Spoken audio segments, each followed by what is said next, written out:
I started staying in that shack full time with no electricity. There's a time With visitors. trust me, everything. Mm. I think you've seen the pictures, right? I've seen the pictures. Yeah. I've seen the Yeah, pictures. yeah. And it was hectic. When it comes to network marketing, I feel like you can just do one and you can have your traditional businesses, running aside. I believe in brand loyalty, I believe in focus. I believe in multiple streams of income.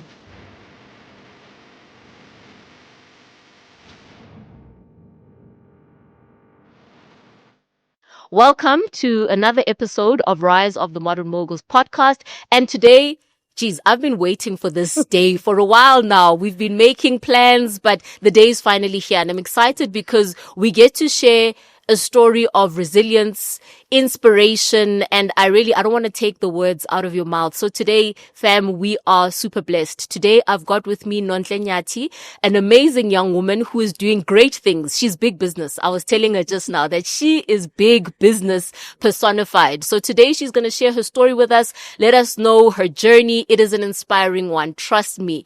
This is a journey I've been waiting to hear. So Nonhle, welcome. Thank you so much. Thank you so much. I'm super excited. Yes, I'm excited. I'm glad you made it. You look lovely, by the way. Yes. You do as well. Thank you so much. Yeah. So Nonhle, before the cameras are rolling, we were already in it. Like we were already going because, the story is so amazing and we were just catching up. And I think, before we get into where you are now, I'd like us to start at the beginning. Okay. Who is Nonhle? Where are you from? When you were a young girl growing up, what did you think you were going to be doing in this life? And then we'll take it from there. Okay. So Nonhle Nyathi is a beautiful woman. Yes, she is. Let me say girl. From Zimbabwe. So I grew up in a place called Plumtree, the city of Mambale. It's the deep rural area, like in Zimbabwe. And growing up, I grew up with boys, by the way, because the first two boys are my sisters, and then the three in between, it's my brothers. Okay. So I grew up with boys, and growing up, I've always been a person that's vibrant. I've always been vibrant. I've always been active, energetic, bubbly. And I remember my dad used to ask me, so what are you going to do for a living? Like, where do you see yourself? And I would tell my dad that I'm going to be a businesswoman. I'm going to be a businesswoman. And then he would say, but what kind of a businesswoman? And I would just get stuck, And growing up in a rural area meant I have to walk to school. It wasn't the luxury that we see in the suburbs, in the townships. And yeah, from there to where I am, I'm grateful. Okay. So everything started in Zimbabwe, in Plumtree. Yeah. So when did you come to South Africa? I fully relocated in 2020. Okay. Just before the lockdown. Is it 2020 or 2021? Yes, it was 2020. Yeah, 2020 in May. Okay. Or March, somewhere there. Yeah, it was probably March because the lockdown was in March. Yeah, on the 24th when they were closing, I actually took a decision. I said, you know what? I'm dropping everything. I was actually at school. I was doing my university studies in Bulawayo. And I said, you know what? I'm dropping everything because this is not serving me. I'm relocating to South Africa. I'll find what to do when I get there. Oh, okay. And what were you studying in Bulawayo? I was studying a bachelor's degree in marketing and business management. Oh, okay. So it was in line with what you wanted to do. Yes. Yeah. So the businesswoman was preparing herself. Yeah. And what made you drop out and say, you know what, this is not serving me. Let me go to SA and see what's up there. It's because I was working as a cleaner. Okay. Yeah. In one of the biggest hospitals in Zim. Okay. And then I lost my job because remember, before the lockdown, they already were preparing us that the people that are not permanent, there's a possibility you lose your jobs. And when they announced that, unfortunately, we need to cut down staff, I said to myself, I'm going. Okay. Yeah. So because I was paying my fees, by the way, my dad was no longer working. My mom has never been a person who works. So I said to myself, then I don't want my dad to sell his cows to pay my fees because he wanted to do that. Oh, okay. I said, no, we're not doing that. Let me go to South Africa, find my way. Okay. And so you come to South Africa, it's locked down. What happens next? Oh, goodness. So when I came to South Africa, I worked as a data capturer and admin for this other guy that was running a stockist office. Yeah. The stockist office was for a network marketing company. And it was bad you'd get maybe 2 clients a day or 1 in a day, you know. Okay. And eventually that guy, he was like, you know what, this is not working. I will pay you the 2.5. I was getting paid 2.5. And for me, that was a lot, you know. And he said, you know what, I will pay you your money. Until today, he never paid, but I'm really good. I'm happy. Yeah. So that was your first introduction to network marketing, am I correct? Yes. And when you were working there, I mean, you were there for a job, Yeah. but you were working there where people are running businesses. What was your understanding of network marketing at that time? Trust me, I've always known that I'm working for people that are making more. And I've always said to myself, I want to one day be the owner, you know, and have an office and have a person that I can refer to as a PA, you know, and have people working for me. I've always seen myself that big. And I've always seen them and got inspired that, oh God, look at this woman. She's driving this car. She's doing this. She's collecting over so much stock. You know, I've always been like, yo, there's power in selling. Yes. Yeah. Yeah. So then that job ended, and then what happened next? After that, trust me, I started selling for the same company. Oh, okay. But I was no longer working for that person. But I started selling the products. Okay. I would go to the streets, Soweto, Westgate Mall. I would go a lot of places selling. And I've never looked for a job since. Okay, I did look for a job, but I've never found a job and worked. Okay. Yeah. Oh, all right. So you were selling, and how did that go? Because I know that before we get to where we are now, you know, you had some tribulations, tough times. So you're selling, you were making 2.5 in that job, or you were supposed to make 2.5 in that job, which didn't happen, which is okay. It was a learning curve. Yes. And then you started selling these products, and how was that experience? How did that go? Yo, goodness. You know, you would pack your bag, go to the streets, and you know, it's the 25th, you're telling yourself, no, definitely I'm making sales. You get to the streets and people are just checking the products like, hey, oh, wow, I love this. You know, I want this, I want that, but they're not buying. Or you get one person that buys a product. Maybe let's say it's only 100 rand. You spend money coming there, you know, you face so much rejection. But I think what kept me going was the fact that I saw the people that I saw in the industry, and I knew they started somewhere, and they would tell us, you don't just get where you are, you know, where you are now, you start somewhere. So subconsciously there was always that thing that says, no man, it's okay to be rejected, but let me move to the next person, you know. And there's always people that inspires us in the industry. You know, they will tell you, no, keep going, keep going. So I always had it that, okay, I will try again next day, and the next day, and the next day. Yeah, but it was one sale at a time, and I was just focused on selling the products. Yeah. Oh, okay. So then you started selling, and then fast forward now, then you have your amazing son. And what situation did you find yourself in at that point now to say, you know what, I'm selling, I'm along my journey on network marketing, but at the time your focus was on the sales. Yeah. And then when did now, you know, you realize, well, I got to do something different. Sales is great, but I need to now, you're introduced to a great company, by the way. And you know, what happened there? Take us through before you found the company. Where did you find yourself? So like I said that, I was still selling, and my dad had a house in South Africa, which was a family house, and I was selling while staying there. That means I didn't even have to stress about rent. Living rent free. Yes. So, my dad then took a decision that he's selling the house because he wants to fully relocate back to Zim. Due to certain personal reasons, and he sold the house, you know, and because remember, 2 of my sisters are both married, then it's my brothers, and then it's me. And you know, boys are boys. They already had their life going. It was still me who was still feeling as if I'm a teenager. I'm just a young girl. And life is already here now. I gotta act, you know.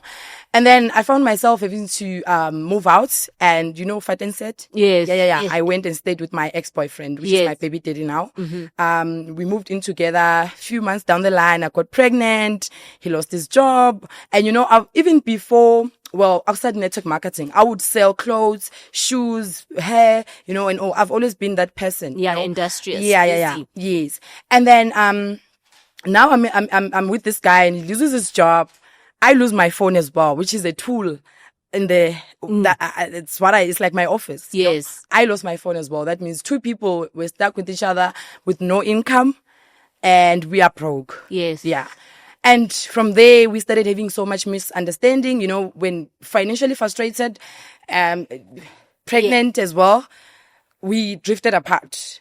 Fast forward, when my son was 2 weeks old, there was a lot of chaos. And I said to myself, I'm taking a decision that I'm moving out and I'm breaking up with you, because already we had emotionally and mentally broken up. It was just a matter of not staying together. Yes. And then I took a decision that, okay, I'm moving out. I moved out with my son. He was 2 weeks old, and I moved into a shack, and that shack was even a storeroom, It didn't have electricity.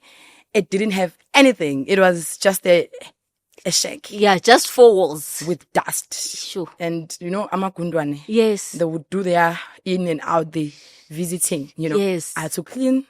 And remember, I'm just 2 weeks from the hospital. Yes. So that means I'm still not physically okay for that. My son was he still had the umbilical cord. Yes. It was just a lot of things going on. But I said to myself, I'm separating myself from the distraction, which is the emotional depression, and I just want peace. Yes. Even if it meant that I have to start from scratch. That's the decision I took. And I started in the shack, it's a long journey. Yes. Trust me, from a shack, I moved to a room. From a room, I was chased out because I couldn't pay rent, to another place. I was like, up and down. Up and down. I would call my brother, come and fetch me, please. The bag, the hot drops, the water. They would come and fetch me to another place. Until I was like, you know what? I can't afford rent.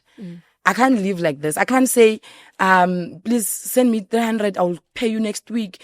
And somehow God would send help, man, from other women, that are in my circle, here and there, and my family as well. But it wasn't enough. I needed a sustainable income every month that I have outside the help of other people. I then had to make a decision again to say, you know what? Let me go back to the shack permanently. Until it's all done. Went back in, and that was March 2023. Yeah. Yes, March 2023.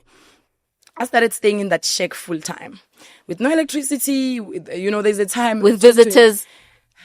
Trust me, everything. I think you've seen the pictures, right? I've seen the pictures. Yeah. I've seen the pictures. Yeah.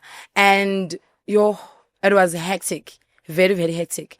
Trust me, depression dealt with me fully. Yeah, I bezenzela gimme. And I had to balance the social media and the reality now. Yes. And that's where I would take pictures of where I was living, but I wouldn't post. I would still go to social media and say, never give up. Post my products that I'm selling. Yes. And then I started venturing into fragrances now. Yes. Yeah, I started a business, and that's where I started pushing. Trust me, when I got my son, it's like God was like, let me unlock a certain thing in you, because I became so violent towards my growth, towards my success, towards me wanting to be a better person. Because I think, like, sometimes, when you go through pain, some people get broken. But some people then get broken, and then they build from there. Yes. So I think more than anything, pain built me. It broke me, but I prayed for healing. And when God started healing me, I started attracting more clients. I started attracting more women that inspired me. And since the time I moved into that shack, I started selling the fragrances I was selling, making 3,000 a month. Wow. Yeah. And that's what rescued me. Yes. To move into a room now. I knew I had a stable income of 3,000, and trust me, 3,000 was a lot for me. I would pay my rent for 1.5 and remain with the change, and that was things are happening now. Things I was happy. Yes. Yeah. Wow. And I think what I'm getting from this conversation is that, firstly, for the women who are watching, I think this is so inspiring, because many times women find themselves in situations where they tolerate certain things because they're afraid, number one, of if this person is not there, what am I going to do? It might be bad, but I'm afraid of how bad it can be out there. And you knew how bad it was out there, but you decided that, listen, I'm going to put myself and my son first. And I'm going to put my mental health. Yes, depression is what Dilanami, but I'll be out of what's already terrible. Exactly. And I think that's so inspiring. I mean, you're sharing things today that, are new to me. So it's a newfound level of respect. I mean, I already knew you were this amazing lady, but now I'm like, damn, like she's pushing, like, regardless of what's going on. So You start the fragrance business. Mm-hmm. You're making 3,000 Rand now. Now you're like, okay, Nonhle. Now Nonhle's moving on up. Yeah. And I think a little bit back, what I appreciate even about your journey online, you said you were living in the shack, but on social media, you were showing up, Yeah. showing your products. One thing you've never done, Yeah. and this is from my, outside looking in, is that you've always been very realistic. I think even with your challenges, like you own them, and you're like, these are the challenges I've been through. You're not posting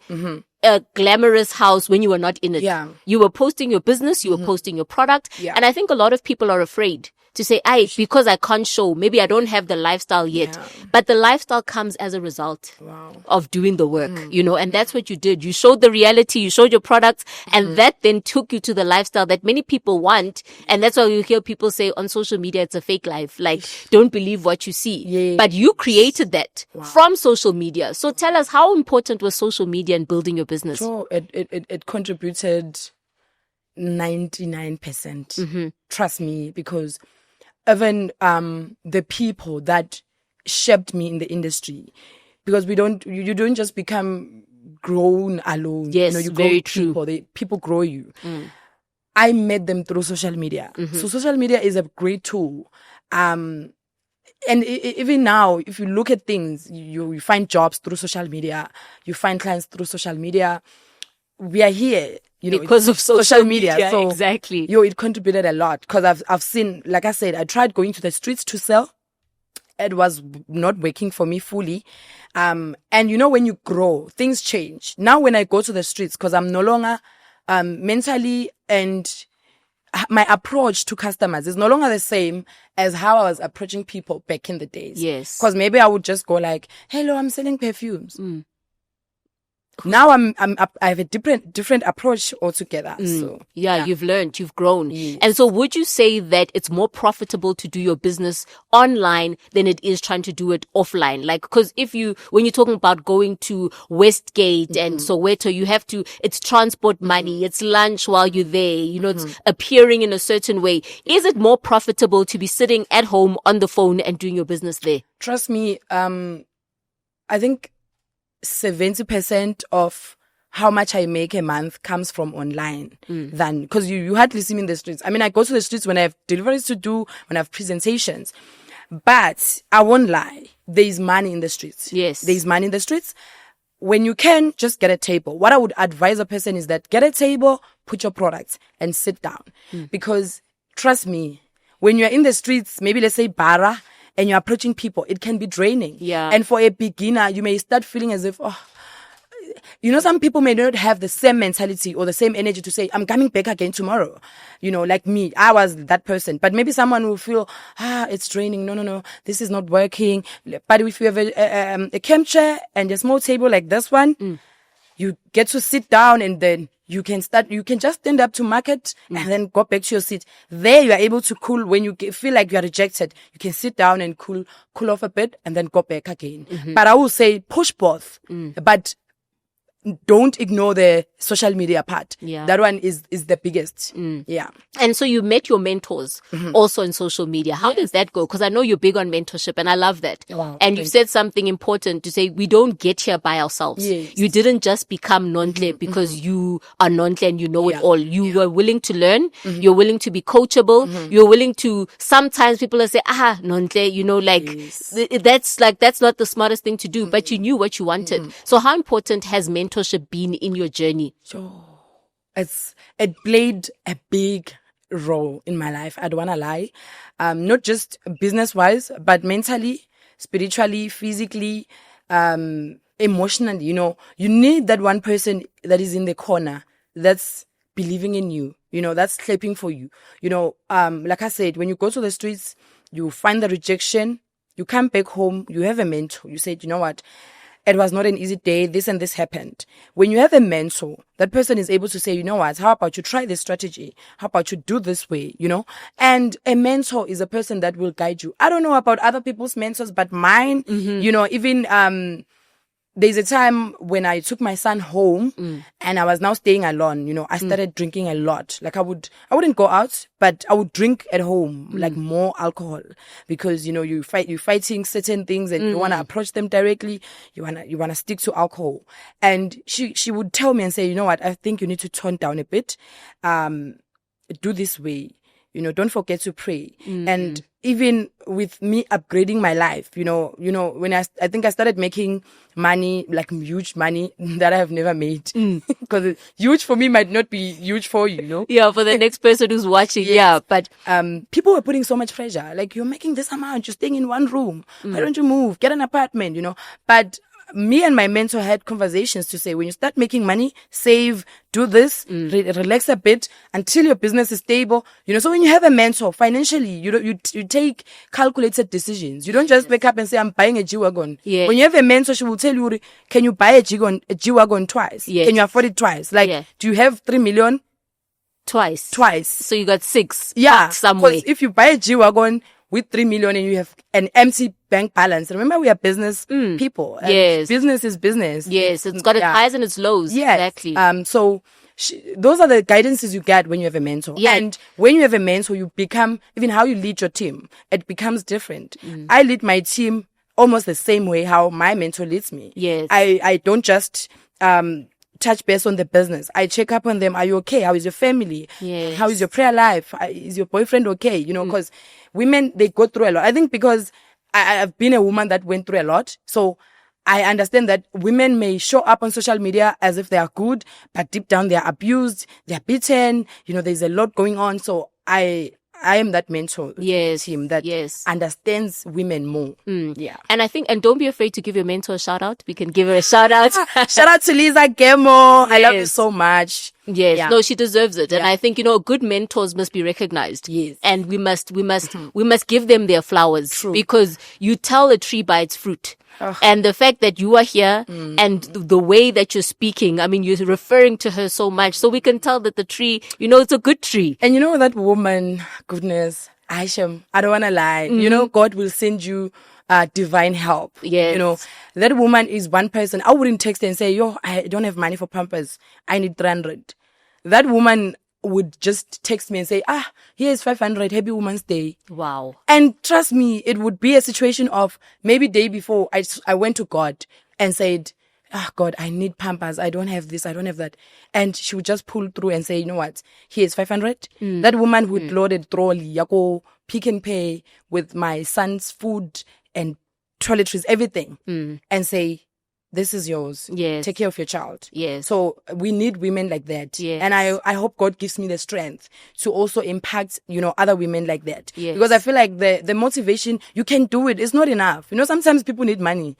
They do. Yeah. They're hungry. Yeah. Like you can't, it's just like, you know, even if you're preaching, you can't preach to a person who's got a hungry tummy because they won't even hear you. True. So you got to feed the human first before you can take them out of that 100%. mindset. So I think, you know, even in mentorship, and another thing that I'm seeing in your relationship with your mentor is that it's good to have a good mentor, but the mentee also needs to be ready. Wow. Because that's another thing that we don't look at. To say sometimes we are so heavy on mentors, but we don't realize that their mentees, when she told you to say, you know what, Nonhle Nyathi, you know, tosa on the alcohol, reduce a little bit. Another one would say, like, what does she know? Exactly. Or, you know, compare yourself or whatever, but you listened. Yeah. So as a mentee, it's also important to listen. True. To learn, to be coachable. Yes. And you've learned now. Yeah. And, you know, when you were going through those challenges with, you know, your ex-partner and with your son, you know, sometimes we think, oh God, you've forsaken me. Like, what's happening? But he's preparing you. True. And now you are that light for other women. Yeah. And you can say, I've been there. Like, I know the challenges, like that stress, that depression, all of that. Yeah. It's actually a testimony and it's something that you can speak from experience because I think it's hard to be relatable. Yeah. If people can't, like people say, but you don't know what I'm going through. But you can say, I know. Yes. Like I've been there and worse. Like makundwa na kitimamo. Like, do you know that? Like, you know, that's tough. That's another level of preparation. But look at you now. And that's the funny part about God. And through that situation, I was able to learn that now, whatever situation that comes, I must trust God. Yeah. You know, I must just say, what am I learning? Oh, okay, you're preparing me for what? You know, I used to go to the streets to sell with my son on my back. I would go to Joburg, Bramfontein. I would sell with my son on my back. And that was I saw nothing wrong there, you know, because I felt like I can't get a nanny because I can't afford one. That means I just have to show up, you know. And now, and I would go home with maybe carrying 300 perfumes. I would put it in bags, and my mentor would try to lift them up, and she'd be like, "How do you do it? Get out! Don't forget, I'm half Zimbabwean. yeah. Don't forget that. Yeah. So, it feels different. Yeah, we are strong. Yes. I grew up in the mountains. Yes, the rural. yes. And she'll say, wow, Nonhle, you are strong. Hey, I can't wait for you to have a car. You know, and wow. Yeah. I even have a license now. Okay. Yeah, that means there's hope. No, there's a plan. It's not just hope, it's a plan. Yeah. And so, you know, your mentor got you going, and now you move out of the room.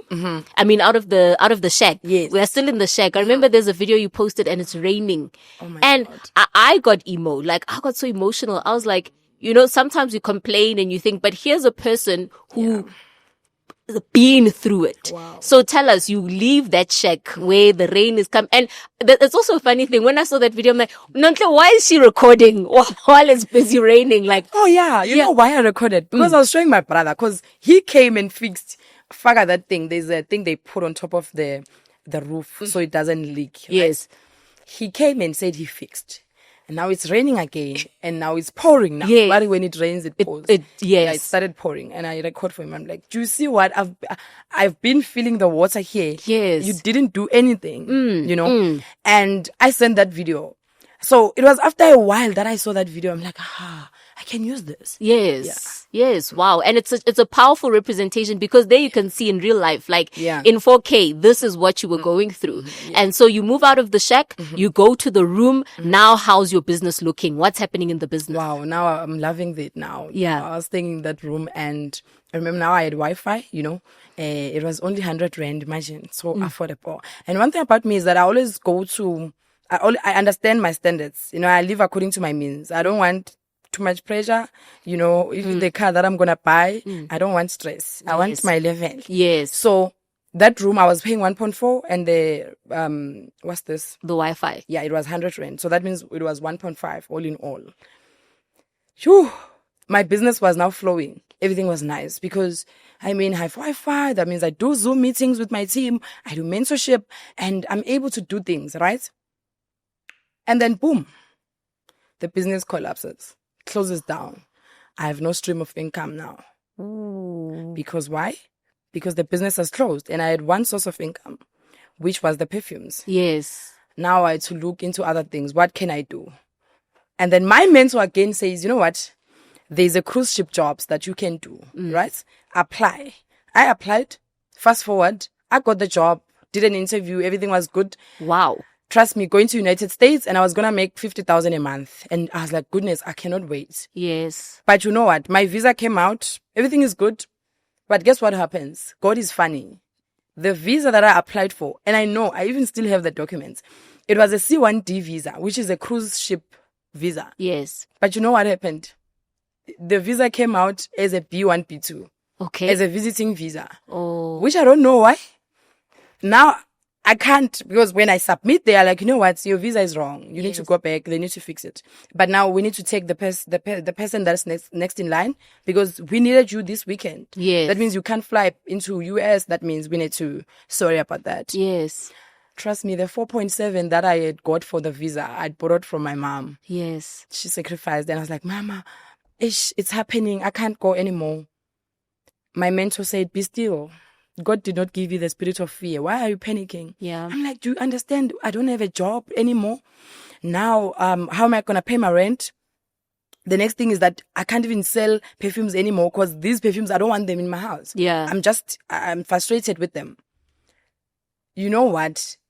A few months, I think few weeks after, another perfume business came through. Mm-hmm. And the person that she texted first was me. Yes. And it was around 6 p.m. She texted me as this way. She was like, hi, I found a business that, she said, I think I found something that will make money for you while you're waiting for your visa to be fixed so you can go to US. I was like, you know what is it? Bring it on. She said perfumes. I was like, oh my goodness. Okay. Yeah, not this again. No. I was like, okay, but it's fine. I trusted her. We started. And remember, I was supposed to make 50,000 working as a crew member. Yes. This business now pays me money that is double of what I was going to earn that side. Yes. You know, and I'm like, I even went to MSC cruise. And when I was there, I was even emotional. I'm like, I was going to be here because of a job. Now I'm here because I'm for free, you know? Yeah. It's like, oh God, what's happening? Yes. Yeah. And I think, you know, when you did that first business, which was also perfume based, I think that was your training. That was training, because you could look at it two ways. You can look at it as a failure. Or you can look at it as, okay, I was learning there. Yes. It was preparing me. You know, had I stayed there, had it gone well, maybe where I am today, I would not be where I am. Yeah. But that was my preparation season, just to introduce me to the world of fragrances and all of that. So that wasn't really a loss. It was a lesson. Yeah. And I think we spoke about this just a few minutes ago when we were saying, you know, when something happens and then later you realize that, oh God, I see why I went to go through this because of, So that was that for you. So you start the new business, and then month one, what's happening in the business? Because now you're coming in with experience. You're no longer wet behind the ears. You know what? I was used to the business I was used to, and it was a different business because there we didn't have really, it's a different structure, you know. I come here and there's targets, you know, they tell me maybe you need to do 15,000 sales a month, you know, and I didn't even focus on that. I focused on bringing people into the business. That was my point. And trust me, I would make 20,000 sales instead of 15. I would beat the target and go above. And I'm busy with that. I see my first commission is 3,000. Okay. I'm like, wait. What's happening? Because now that means I'm back to my business. This is actually a good business. Yes. I make 3,000 first month, 3,000 second month, 3,000 third month, fourth month. 3,000, 10,000.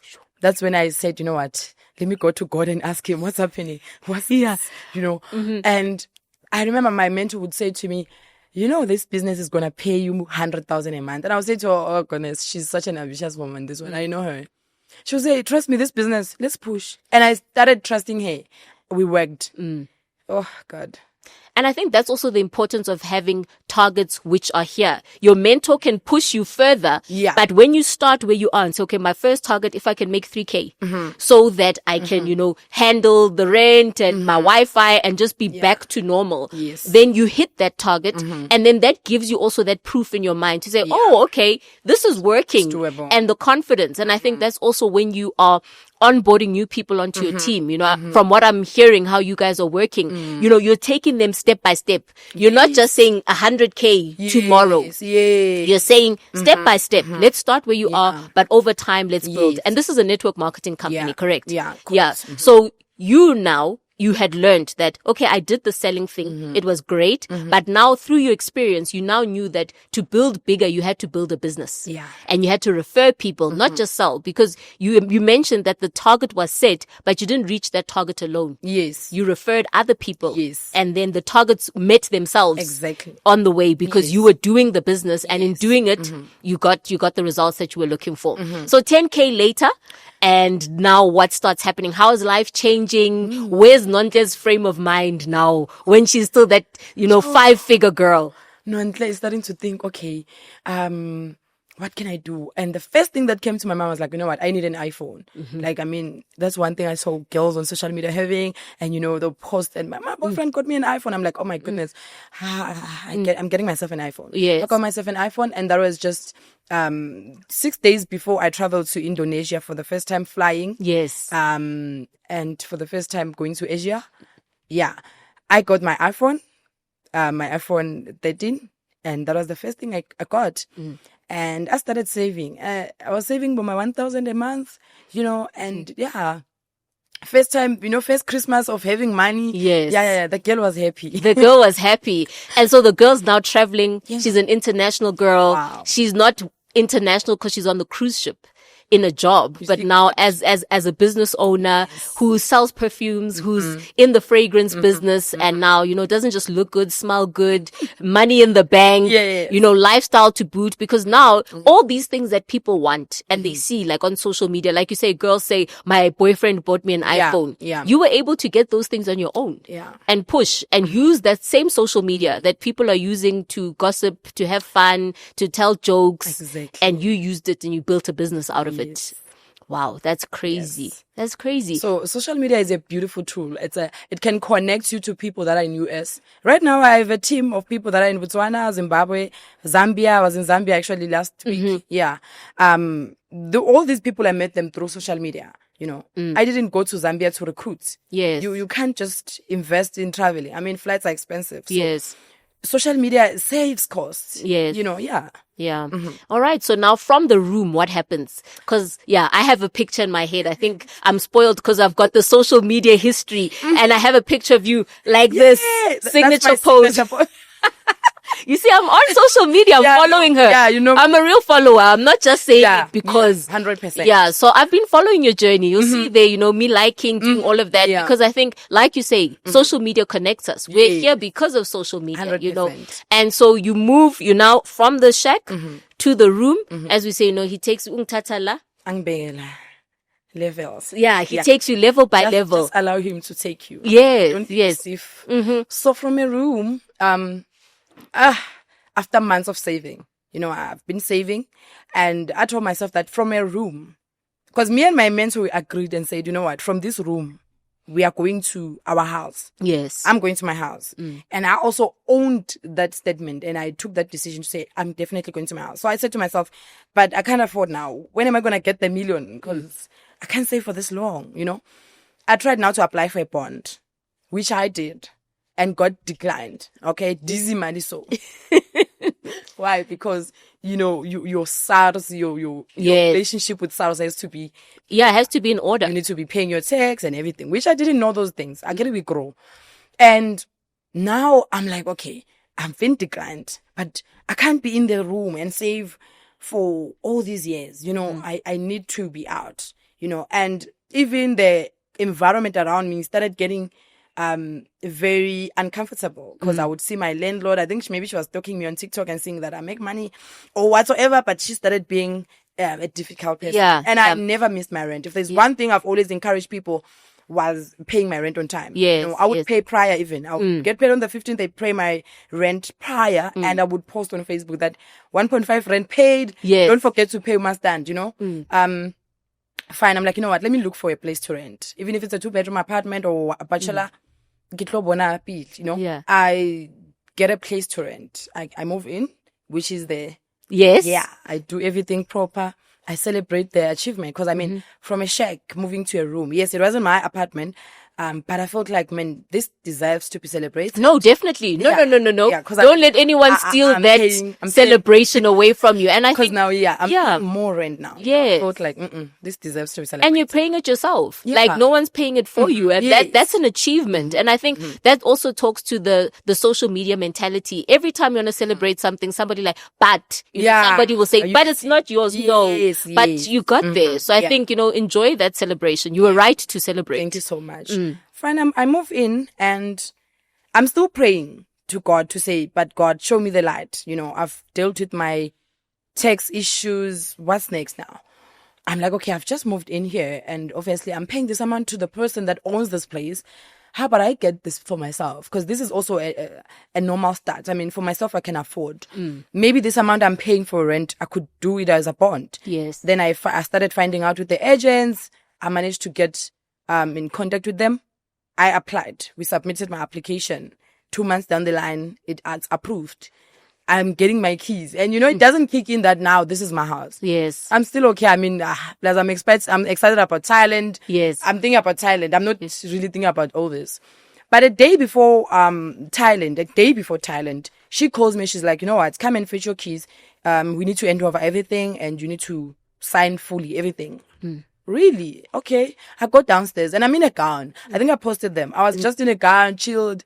I get there. She's like, here are your keys. I'm like, So these are my keys. Like, I can move in now if I want. Yes. Yes. You can move in now. So now you're a homeowner now. Now I'm a homeowner. And she's like, okay, there's this amount of money that you need to pay. It's either it will be added to your bond or you can pay now. I'm like, no, I'm paying it now. Yes. Because I was like, I don't want mistakes. They must take my money already. Yes, yes. So I pay, and then she's like, okay, you can move in. You can, it's empty. And then she's like, you can do the hot drops designs you want. You can drill the walls. You can do things I couldn't do that side. I could do. And then when I move, the deposit. Yes, but I was like, you know what? I don't want to stress myself. Hibo. I start with the quotations for hot drops. I'm like, okay, I'll deal with these things when I come back from Thailand. Yes. I go to Thailand. From Thailand, I go to Zambia.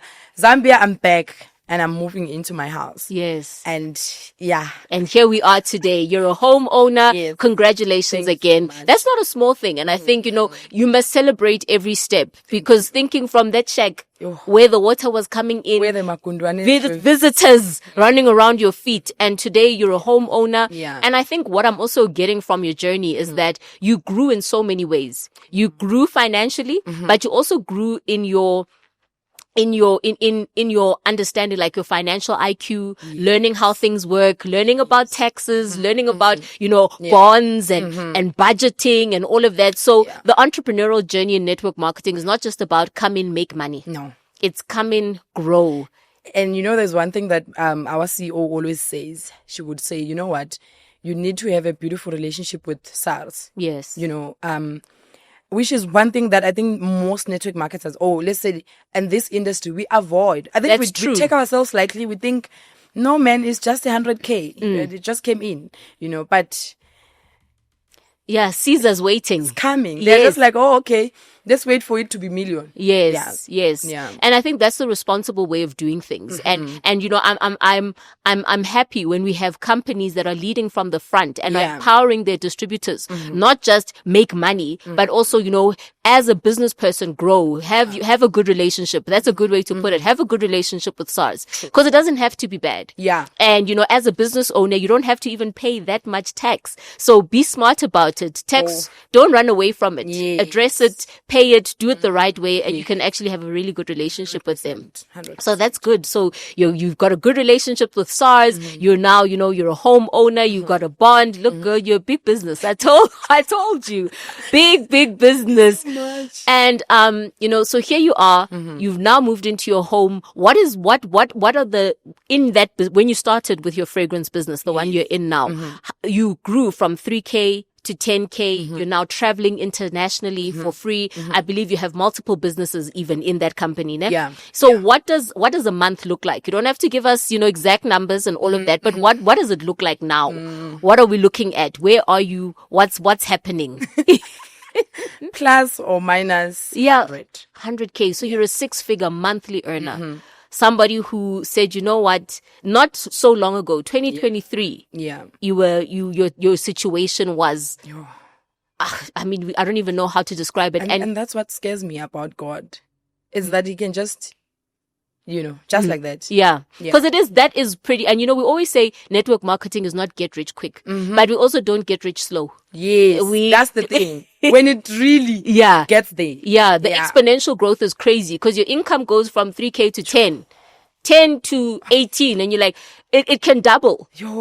It can double, and that's what you've seen. And so what's happening in your team? What are you doing now with your team? How's the growth going in your team? I've heard you say, your team is now, you're international. Yeah. So how's that going now? It's all about me supporting my team. When you make it, you want more people to make it. And we make it because of our teams. True. That's the truth. Because all these people, they trust the vision, through this company, through you. Yes. So I'm going there and supporting my team. I'm traveling. I'm investing back in, when you have made money, now go back and support your team. Yes. So I'm doing promotions for my team. I'm currently busy with the presentation to Durban for my team, because I've never been to Durban, since the business started.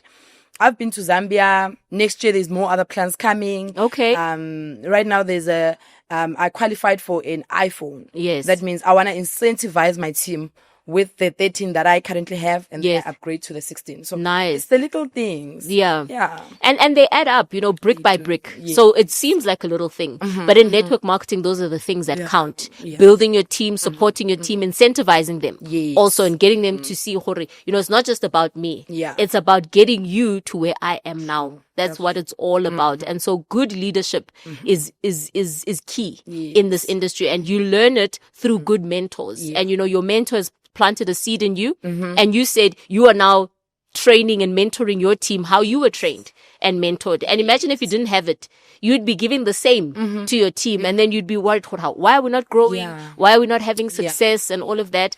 So future plans, what is it that you want to be achieving in the future? Because now you just got started. Now you're just starting. So what's coming up for Nonhle? Where do you see yourself 2 years from now? Because we saw 2 years ago where you were and the big jump. Yeah. So clearly 2 years from now, let's plant the seed now. Then we can come back to it. Yes, 2 years later, remember on this day. Definitely, it screams properties. It screams business, restaurants. It screams a lot. Yes. It screams venturing into transport. Now I believe in all these things. Yeah, multiple streams of income. I believe when it comes to network marketing, it's one business at a time for me. Yes. And that is what works for me. And I'm sticking by that. All right. I'm still with the company I'm in, and for the next, until they say, Nonhle, you've made too much money, we don't want you. I don't think they'll say that. Yeah. Yeah. But I think, Nonhle, what you've said is very important. Yeah. In network marketing, I mean, we have different industries in terms of, different types of products, different types of comp plans.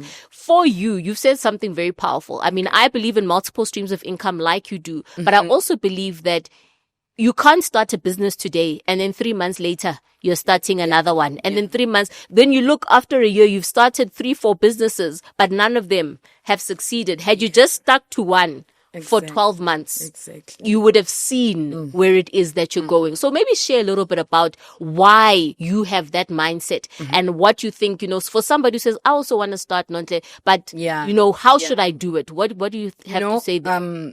I know network marketers don't like this, but focus helps.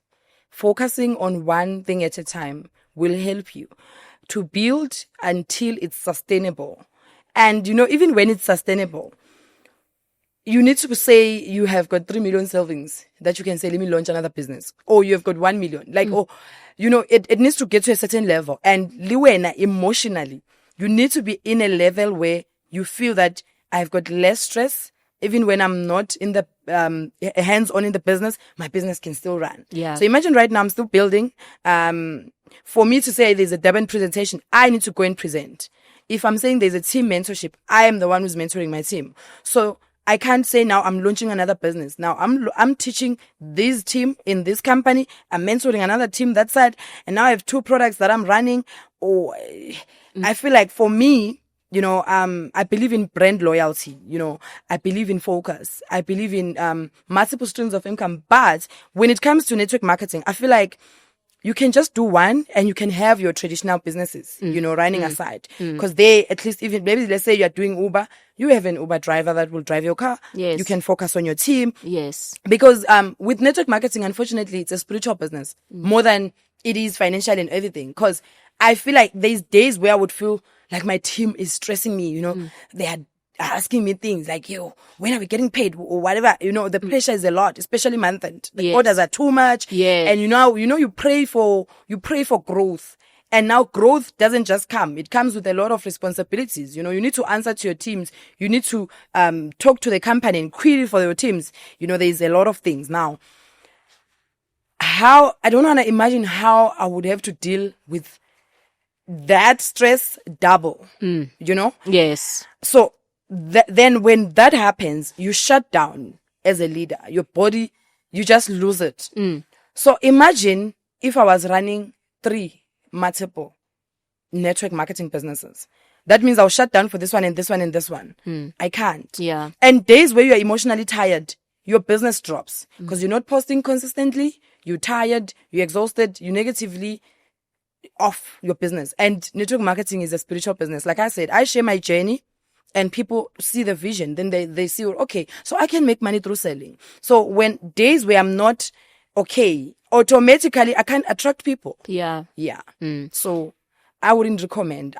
Personally, I would say run one, and 3 years down the line, then you can think. Mind you, the problem is people want to run 3 and say, I don't want to miss out. Yeah. Now you have 2 businesses that are giving you 3,000, 7,000 instead of having one that's giving you 100K. I believe I would rather make 100K in one. Mm-hmm. And how did you get to that point where you decided that? I think the leadership that I'm under more than anything. Your mentor shapes you. Like I've been saying, it's the song now. My mentor is one person that when she starts a business, she focuses on it. She builds sustainably. And now, manje, I'm still waiting for her to hear her say I'm launching, but it's not happening because she believes in focus. And that's one thing that I also believe in because of who leads you is who you become. True. And I think that's a good stance to take. Like I say, I love multiple incomes. However, you have to run them properly. Like you say, you can't. Month end is crazy. Now you're losing your head this side, you're losing your mind that side. So it doesn't make sense to be chasing 2 rabbits because then you don't catch any. Exactly. So if you're going to chase the rabbit, chase it, catch it, and make sure that that rabbit is in the cage, it's at home before you go out and chase another. But 100%. Chasing more than one rabbit at a time can be frustrating in network marketing. You become like a confused leader. You're pushing this one, you're pushing that one, you're pushing that one, you're pushing that one. Then what are you teaching your team? Because then you're not building. I feel like, I hope I'm not going to sound... It's your experience. You're talking from your personal experience. So don't be afraid of offending or... Imagine having to tell my team that, okay, this company is going to do this. This company can change your life. And then tomorrow I'm with another one. This company can change. I feel like I'm a bit selfish. It's me building a community of people. And now they believe in this and I'm making money. I'm launching another one. I'm dumping them now. That's true. And now they're asking me the order. I'm like, no, I'm in a presentation with this company. And now how does it even, because, as much as we can say, no, they are not the same product. These are competitors, It might not be the same product, but network marketing industry, we are somehow competing. Yes. And I think what I'm hearing from what you're saying is that, if you can't give this one your all and give your team, if you can't, separate yourself, then it's going to be difficult. Yes. And, that is a valid argument. And I agree with it. On the other hand, I also have the argument that says, okay, I'd want to have multiple incomes because what if something happens with company A? 100%. And then, like it happened initially with that other company, but that's not, when you're with a good company, then you have the comfort to know that we are good. Nothing is going to rock the boat 100%. And we're not in danger or it's not a business that we're not sure of the leadership or the management. So I think that comes back to find a good company. 100%. Because if you find a good company, then you don't need to 100%. be doing all the other extra stuff. So people are always asking, like, how do we do that? We had an episode a few weeks ago, last week, where, the gentleman was speaking about how to find a good company. And companies are different. People resonate with different things. That's why we love this industry, because there's something for everybody. But when you find what's yours, get to work. Don't delay. Don't cook your pot halfway and then you leave. Because it's never going to be right. It's never going to be ready. So I think that's a good lesson that I'm taking from today's conversation. Yeah. And to the ladies out there, I know you deal with a lot of ladies, like you said, ladies who or maybe have gone through the most or they're tired of going through the most. How important is independence for women in today's age? Independency as a woman is one thing that you should invest in. I always say when you give a person power to feed you, you are giving them power to starve you. And I don't wanna lie, it's okay to have a person, or maybe let's say you're married, it's okay to have a partner that supports you fully. But when, as a woman, before your husband, before your marriage, who are you? What do you have? What do you bring to the table? It's not even a conversation that we need to say a man must, or we need to debate about it. You are a human being before your husband. You are a person that has goals. What are your goals? Because you can't say, I just want to get married. And then what?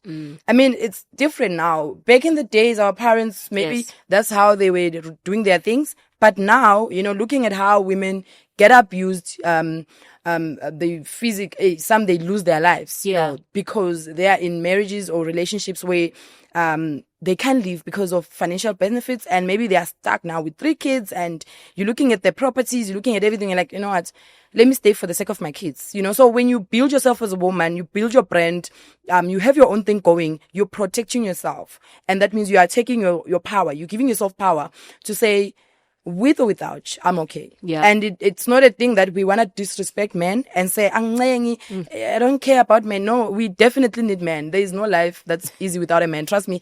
If I had a husband, trust me, I wouldn't be seated here. Maybe he would have been lifting me up the whole time.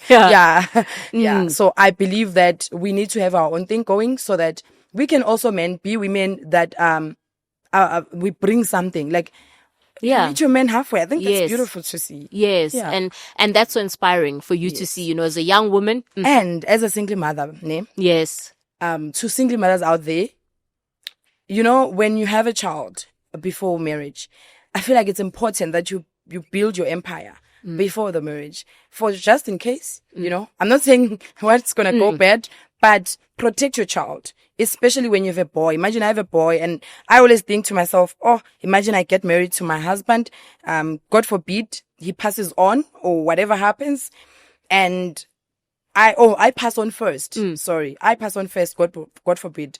Now my son, we have a child maybe with my husband, same name, but now my son is not biologically with my husband. Yeah. You see, I always feel like, that's very sensitive. So I just want to protect my child. Yes. Not that I'm being negative, but I think you're just being proactive. Yeah. And because imagine if I had known that, okay, you know what, I shouldn't do the fat and sad. Because I knew I shouldn't. But I mean, you just relaxed. You just like, man, it's just fat and sad. Yeah. We move in together. It's not that deep. But you see where I am now. So experience is the best teacher. Yeah. Yeah. And through that experience, you're able to, share with others and say, hey, look out. These are the challenges along the route. 100%. Wow. Thank you so much, Nonhle. It has been such a pleasure. Thank you. Having you here today.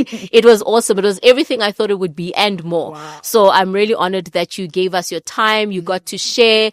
I've loved this. There's so many lessons. I'm still going to nitpick them and I'll post, about them, about all the lessons. But I think you're an inspiration to women to show, as gorgeous as you are, you're slaying on your own. You're doing it for yourself, smelling good, looking good, and making money. And it's possible. If you're a single mom out there, if you're a woman, a young lady, and you think, hey, Linda, I want, 6-figure income. I want to buy my own apartment. I want to do better for my family. Maybe you have a child and, you it's not over. Yeah. You can still rise up, because that's why it's the rise of the modern moguls. You can rise up from where you are. Definitely. There's no place too low. There's no place too comfortable either to say, no, Kishap. No. Yeah. You can rise further. Yeah. There is always more that you can do. You see, Nonhle's arrived, but she hasn't arrived. She knows that there's still so much more 100%. that she has to do. So she's rising and rising some more. So thank you so much, Nonhle. And before you go, from us here at the Modern Moguls, the team was like, you must do it on camera. So here it is. I didn't want to, but this is a little housewarming gift from us to say, congratulations on your new home, and the first of many. I get lots and lots of properties coming. Yes, so definitely. we'll be one of those to say congratulations on your new Thank home. you so much. And this looks so beautiful. You're welcome. So that's from us. And thank you so much for spending your day with us and for sharing with our audience. I'm sure they're going to get a lot from it. I know we have an audience in Zambia. Wow. So your leader's here. Wow. You'll get to see her. Okay. And I'm sure we're going to have others in the future where we get to catch up and say, how far are we on those goals that we put down in 2025? Thank you again, Nonhle. Thank you so very much. So thank you so much, everybody. That was Nonhle. You can follow her on social media. We'll put all her details in the pinned comment in the comment section. And don't forget to like, subscribe, do all that good stuff, and we'll see you on the next episode. Thank you so much.